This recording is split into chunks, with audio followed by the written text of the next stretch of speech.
Baik, halo semua, nama saya Nino Sukarman, 0301025246. Saya dari kelas 3A dengan di pendidikan guru sekolah dasar. Nah, ada yang saya isi untuk memenuhi tugas saya pada mata kuliah perspektif global dengan dosen pengampu yaitu Bapak Nalini MPD. Nah, pada kesempatan kali ini saya akan membahas tentang perspektif global dalam tema literasi pendidikan di Indonesia. Nah, sebelum kita bahas lebih lanjut, aku izin menggunakan kalimat aku agar kita semua lebih terlihat. Nah, di sini saya juga izin membaca materi saya yang ada di laptop seperti itu. Nah, di sini lanjut ke pembahasan.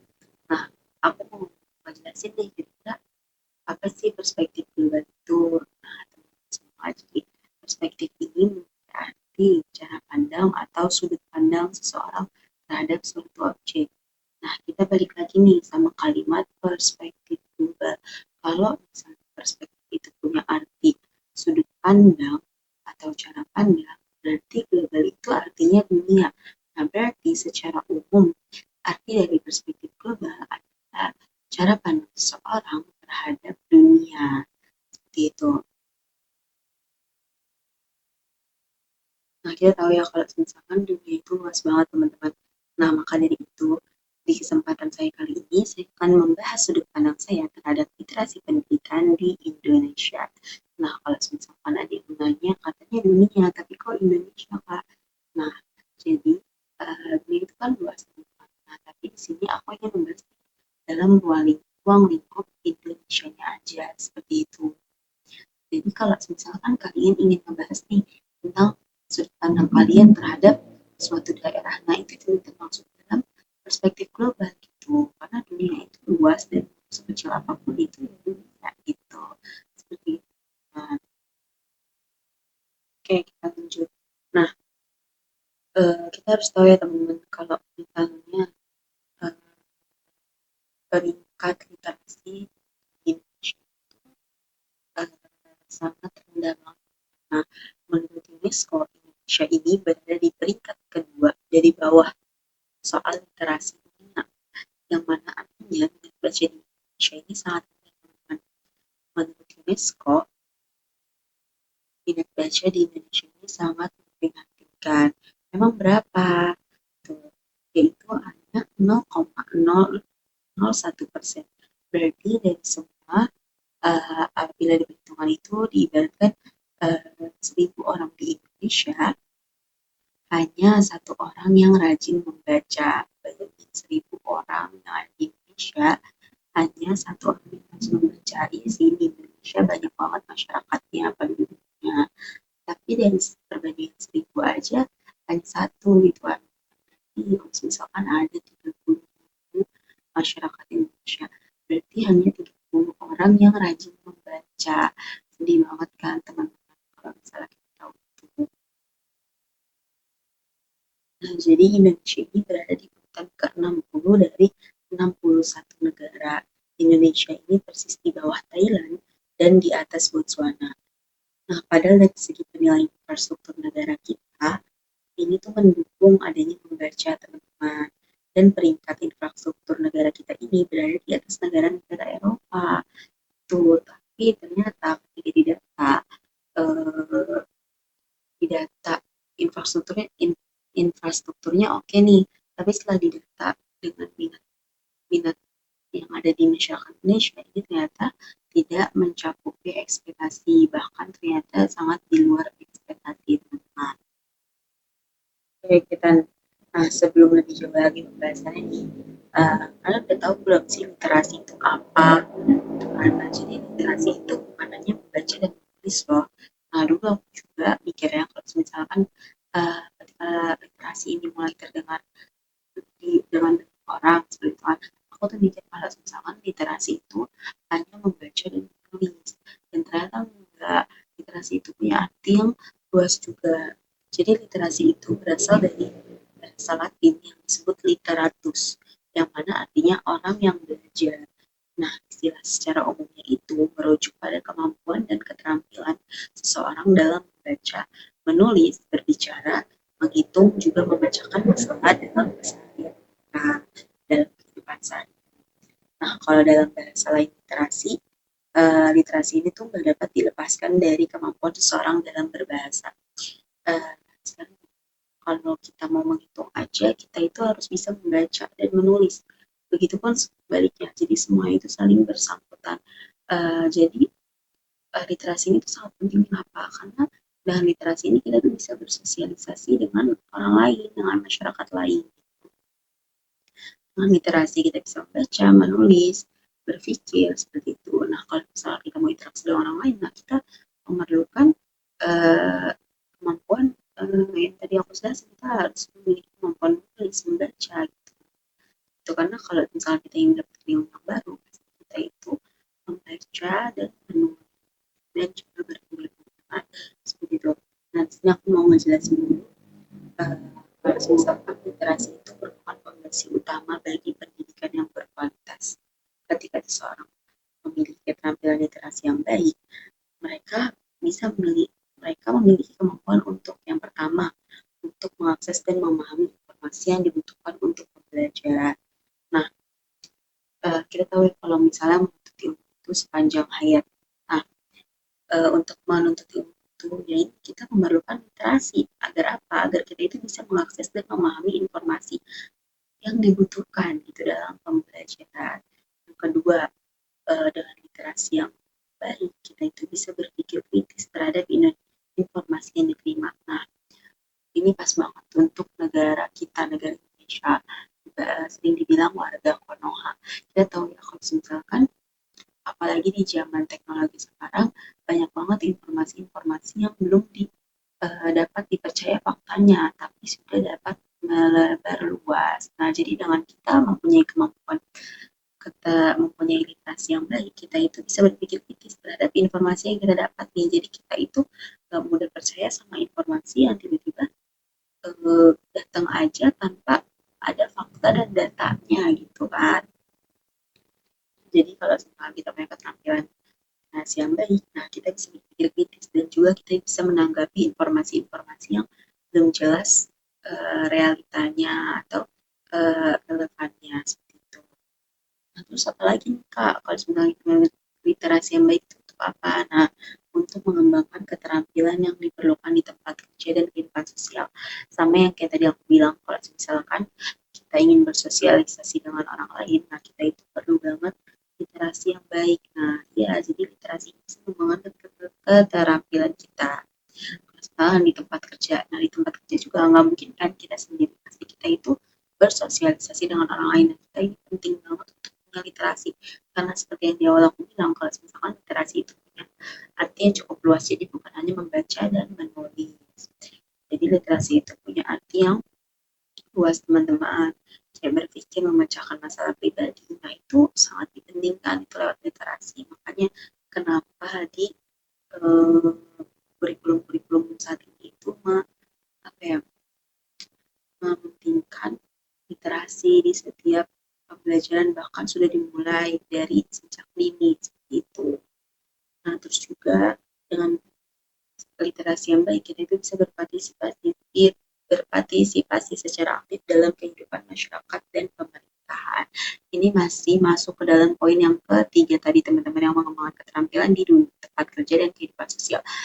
Jadi ini masih dalam satu aspek. Nah, pokoknya dengan kita punya literasi yang baik, kita itu bisa lebih tahu cara bagaimana yang baik untuk memperlakukan orang lain. Berarti kalau kita ingin baru, kita mendapatkan itu lewat literasi, dapat membaca, menulis, berhitung, gitu, berpikir kritis, dan lain-lain. Nah, selanjutnya ini aku mau jelasin tentang apa, nah, terus apa yang membuat literasi di Indonesia ini rendah, seperti itu. Nah, sebelum kita ngebahas faktor apa aja yang uh, mengaruhi literasi di Indonesia, aku ingin sedikit cerita. Kalau tahun lalu itu aku mengikuti pengabdian masyarakat pada komunitas yang ada di kampus aku. Nah, di situ memang benar ada yang teman-teman masuk banget sama pembahasan aku kali ini. Aku waktu itu kebagian mengajar di kelas 3 SD Nah, di situ aku sama teman-teman aku kita sering melakukan evaluasi pembelajaran setelah kita mengajar gitu kan. Kita tempat eh, apa ya tempat tinggal kita dijadikan tempat evaluasi setelah kita melakukan pengajaran. Dan di situ memang teman-teman eh, di kelas aku dulu di kelas 3 eh, kehitung mungkin 3 sampai 5 sampai 6 orang itu belum bisa membaca dan menulis. Bahkan ketika kelas misalkan aku dan teman aku mendikte itu mereka itu masih lambat banget. Mereka itu masih lambat banget dan bahkan ada salah satu murid aku itu yang belum bisa eh, apa ya mereka itu bisa ngomong tapi mereka itu tuh nggak bisa bedain tulisan gitu misalkan aku. Nah, mereka tuh nggak tahu kalau misalkan aku itu tuh pakai K tuh. Jadi masih banyak banget. Jadi ketika aku menulis di papan tulis itu tuh beberapa orang yang termaksud itu mereka itu melihat ke temannya gitu. Mereka tuh bingung gitu. Jadi mereka tuh bisa menulis tapi mereka tuh bisa mencontek gitu ibaratnya. Jadi ada contohnya gitu. Kalau misalkan dikte, mereka tuh banyak banget yang ketinggalan gitu teman-teman. Nah, jadi di sini apa maksudnya?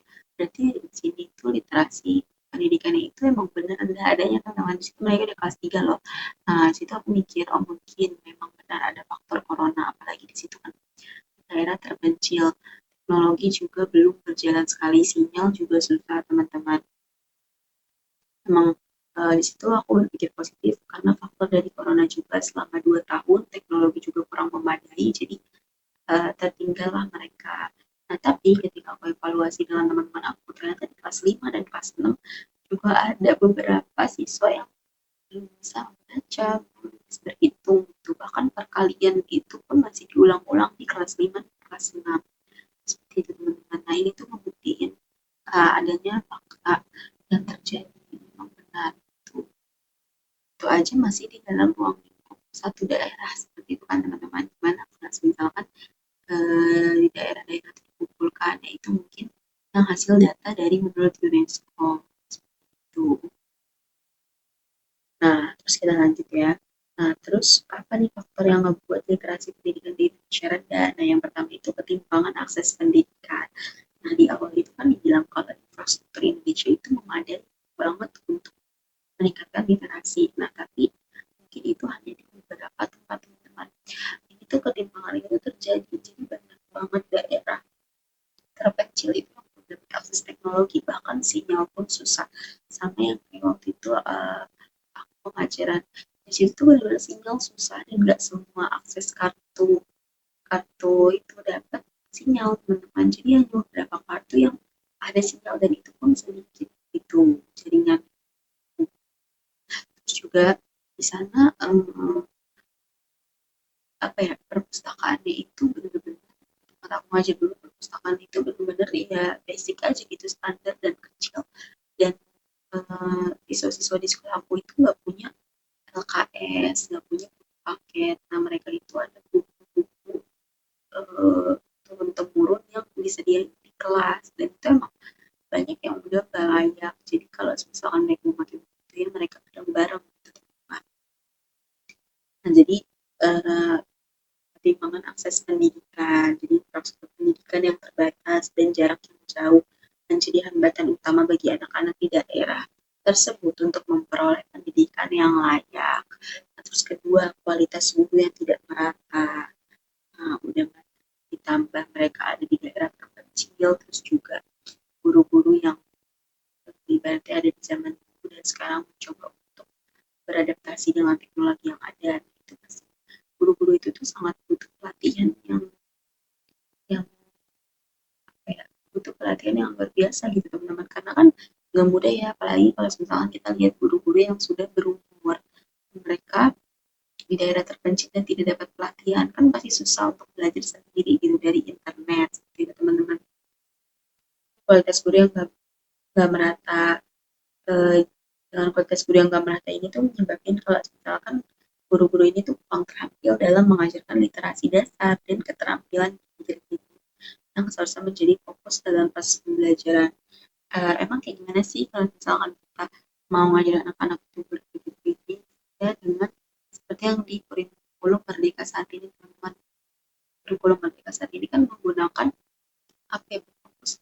beasiswa kan, di mana guru itu tidak hanya ceramah saja sekarang, nggak boleh ceramah aja seperti dulu, jadi guru itu lebih ke fasilitator gitu. Terus kurangnya fasilitas dan sumber belajar. Jadi banyak sekolah di Indonesia, terutama di daerah yang kurang berkembang, terpencil, yang seperti tadi aku bilang, kekurangan bacaan, perpustakaan, dan sumber belajar lain yang mendukung peningkatan literasi. Kurangnya akses terhadap teknologi juga menghambat siswa untuk mengembangkan literasi digital mereka. Nah, terus selanjutnya, minimnya budaya membaca. Nah, jadi budaya membaca di Indonesia ini rendah seperti data yang uh, dinyatakan oleh UNESCO. Jadi walaupun orang-orang seperti kita yang tinggalnya tidak di daerah terpencil gitu, tapi kita itu kurang ada kebiasaan membaca, makanya banyak masyarakat Indonesia yang nggak suka membaca karena tidak dibiasakan sejak tidak dibiasakan oleh aturan di keluarganya. Jadi ya udah mereka mau ngebaca tapi di sekolah aja gitu, tapi kalau di rumah mereka itu nggak dapat peraturan dari orang tuanya untuk membaca. Nah itu kan mengurangi kebiasaan mereka. Kalau misalkan dari peraturan keluarganya itu mengharuskan mereka membaca, punya timetable yang jelas, itu tuh bisa jadi kebiasaan mereka gitu. Jadi harusnya itu kebiasaan membaca itu bukan hanya itu arah saja dari sekolah, tetapi juga dari keluarga dan juga masyarakat. Nah, terus pendidikan yang tidak inklusif. Nah, jadi pendidikan di Indonesia itu belum sepenuhnya inklusif, teman-teman. Terutama bagi anak-anak dengan disabilitas atau yang berasal dari kelompok marginal. Banyak dari mereka yang kesulitan mengakses pendidikan yang layak, yang menyebabkan kesenjangan literasi antara kelompok satu dengan dan masyarakat umum.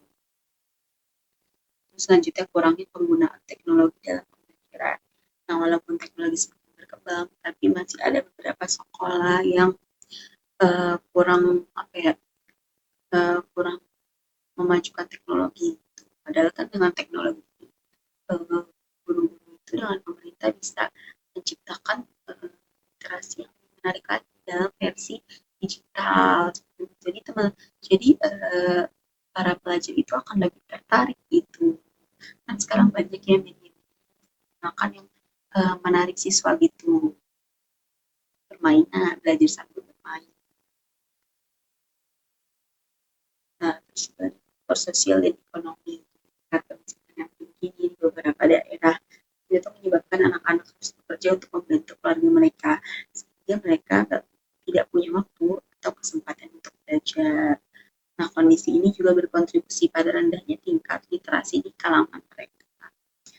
Nah, kenapa literasi ini juga merata di Indonesia ya? Karena itu banyak beberapa anak-anak zaman sekarang di beberapa daerah itu meninggalkan pendidikan untuk membantu orang tua di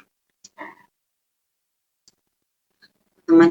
Jadi beberapa faktor yang membuat literasi pendidikan di Indonesia ini menurun. Nah, kita pikir gak sih kalau ada tantangan itu pasti ada solusinya kan? Nah, jadi di sini aku bakal membahas lanjut ke solusinya. Kira-kira apa ya solusinya? Nah, untuk solusinya ini kita bisa untuk apa ya? Untuk solusi literasi itu harus kerjasama banget ya dari masyarakat ya, dari pemerintahannya juga gitu. Nah, pertama ini solusinya meningkatkan akses pendidikan di daerah terpencil. Nah, jadi pemerintah ini perlu mengalokasikan anggaran lebih besar untuk pembangunan infrastruktur pendidikan di wilayah pedesaan yang terpencil. Nah, jadi membangun sekolah yang lebih dekat dengan pemukiman warga dan menyediakan transportasi untuk siswa yang jauh dari sekolah. Ini nyambung nggak sih? Nyambung dong, karena dengan kita memudahkan masyarakat-masyarakat kita untuk pendidikannya itu membuat mereka bisa lebih baik. Jadi masyarakat-masyarakat yang dari dulu belum pernah berkesempatan untuk berpendidikan, jadi lebih uh, ada aksesnya gitu. Jadi mereka itu ya akan belajar gitu. Jadi nggak ada kesetimpangan seperti itu. Nah, terus langkahnya ini bisa buat program beasiswa atau insentif untuk guru agar bersedia mengajar di daerah terpencil serta membangun sekolah berbasis digital yang bisa mengakses bahan ajar online. Kenapa beasiswa untuk guru? Nah, kadang kan ya di daerah terpencil itu seperti yang tadi dijelaskan sebelumnya, banyak guru-guru yang kurang pelatihan. Nah, harusnya di pemerintah mungkin menggunakanlah beasiswa atau eh, beasiswa beasiswa untuk guru agar apa? Jadi guru itu tuh bersedia dengan hati dan juga apa ya fasilitas yang dipenuhi gitu oleh pemerintah. Jadi akan banyak beberapa guru yang ikhlas untuk mengajar di daerah terpencil seperti itu teman-teman. Terus juga kita bisa meningkatkan literasi itu dengan meningkatkan kualitas guru melalui pelatihan dan sertifikasi. Jadi ada program pelatihan dan juga pengembangan profesional untuk guru itu khususnya untuk guru yang bertugas di daerah terpencil tadi aku bilang ya kalau misalkan guru-guru itu harus punya pelatihan terus gitu. Nah, terus juga langkahnya gimana? Nah, ini hanya langkah kotornya aja ya teman-teman, langkah kasar. Jadi pemerintah itu bisa bekerja sama dengan nah jadi langkahnya itu bisa pemerintah itu tuh bekerja sama dengan lembaga pendidikan tinggi atau lembaga pelatihan untuk menyediakan pelatihan berkala mengenai metode pengajaran yang efektif, teknologi pendidikan, dan pengembangan keterampilan literasi. Nah, juga penyediaan fasilitas dan sumber belajar yang memadai gitu. Jadi sekolah itu perlu didorong untuk memperbaiki fasilitas mereka, termasuk memperbanyak buku bacaan, perpustakaan, dan sumber belajar kita. Nah, langkah kasarnya itu bisa dengan program bantuan buku dan alat pembelajaran untuk sekolah-sekolah di daerah kurang berkembang yang perlu ditingkatkan penggunaan platform pembelajaran online dan aplikasi literasi dapat dipromosikan sebagai tambahan sumber daya belajar. Nah, jadi kalau misalkan fasilitasnya sudah memadai, nah itu bisa banget diadakan pelatihan guru, pelatihan dari cara metode untuk menggunakan teknologinya, juga pelatihan eh, bersinambungan dengan kurikulum yang sedang dilaksanakan, gitu. Nah itu bisa banget membantu untuk proses peningkatan literasi. Nah, terus juga meningkatkan budaya membaca di masyarakat. Tadi ini merupakan ada salah satu faktor penyebab literasi di Indonesia rendah itu karena kurangnya kebiasaan membaca. Nah, solusinya itu juga meningkatkan budaya membaca di masyarakat. Jadi meningkatkan kebiasaan membaca itu di rumah dan di sekolah melalui program membaca bersama dan pembuatan ruang baca yang menyenangkan. Jadi bisa banget nih teman-teman.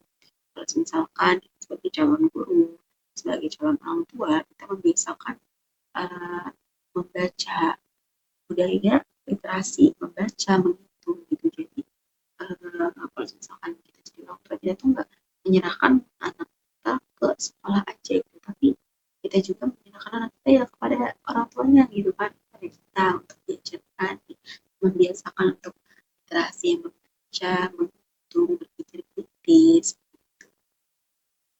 Makanya pemerintah itu juga bisa pemerintah dan organisasi pemerintah NGO dapat bekerjasama untuk mengadakan kampanye nasional yang mengajak masyarakat untuk lebih banyak membaca buku. Sekolah juga perlu menyediakan waktu khusus untuk membaca setiap hari. Nah, terus juga pemanfaatan teknologi untuk pembelajaran. Jadi, meningkatkan pemanfaatan teknologi dalam pembelajaran untuk memperluas akses terhadap informasi dan meningkatkan kualitas literasi digital. Langkahnya seperti apa? Langkahnya itu tentang cara menggunakan perangkat teknologi dalam mengajar dan memperkenalkan platform pembelajaran digital yang dapat diakses oleh siswa di daerah yang belum memiliki fasilitas yang memadai.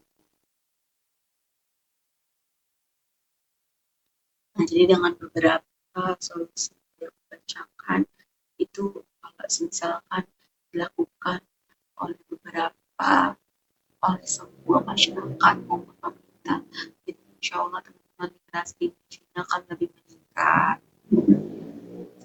Nah, zaman teknologi memang sedikit sulit gitu untuk membatasi anak-anak untuk tidak terpatok pada teknologi. Nah, tapi kita juga bisa memanfaatkan teknologi seperti yang tadi memanfaatkan teknologi.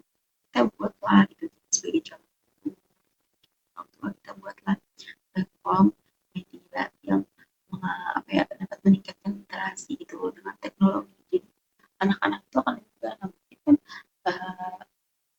Anak-anak mungkin kalau ngeliat buku banyaknya yang pusing dan nggak mau, nah kita dengan adanya teknologi ini buatlah kita bisa buatlah media yang memang bisa digunakan walaupun dengan zaman sekarang ini ada kekurangan pasti juga buat teman-teman. Nah mungkin dari pembahasan kali ini aku simpulkan, kita simpulkan dari pembahasan aku kali ini kita bisa mendapatkan ilmu. Di sini aku lebih mengutarakan pandangan aku sih, sudut pandang aku terhadap literasi pendidikan di Indonesia. Jadi dari proses aku ini, insya Allah kita bisa paham apa itu perspektif global dan apa itu literasi, dan kita dan mungkin kalian yang mendengarkan bisa tahu ternyata literasi pendidikan di Indonesia ini sangat rendah, dan ada beberapa faktor yang mempengaruhi literasi di Indonesia yang sangat rendah, dan pasti ada solusi yang bisa kita lakukan bersama-sama untuk meningkatkan literasi yang ada di Indonesia. Nah, mungkin cukup sekian dari materi yang aku sampaikan kali ini. Kurang lebihnya mohon dimaafkan. Mungkin banyak sekali kata-kata yang kurang tepat dan juga mungkin kurang materi yang kurang pasti atau ada kesalahan dalam penyampaian. Itu mohon dimaafkan. Semoga penjelasan aku kali ini bisa memberikan yang bermanfaat untuk kita semua. Oke, jadi kita selesaikan. Aku izin pamit dulu. Assalamualaikum warahmatullahi wabarakatuh.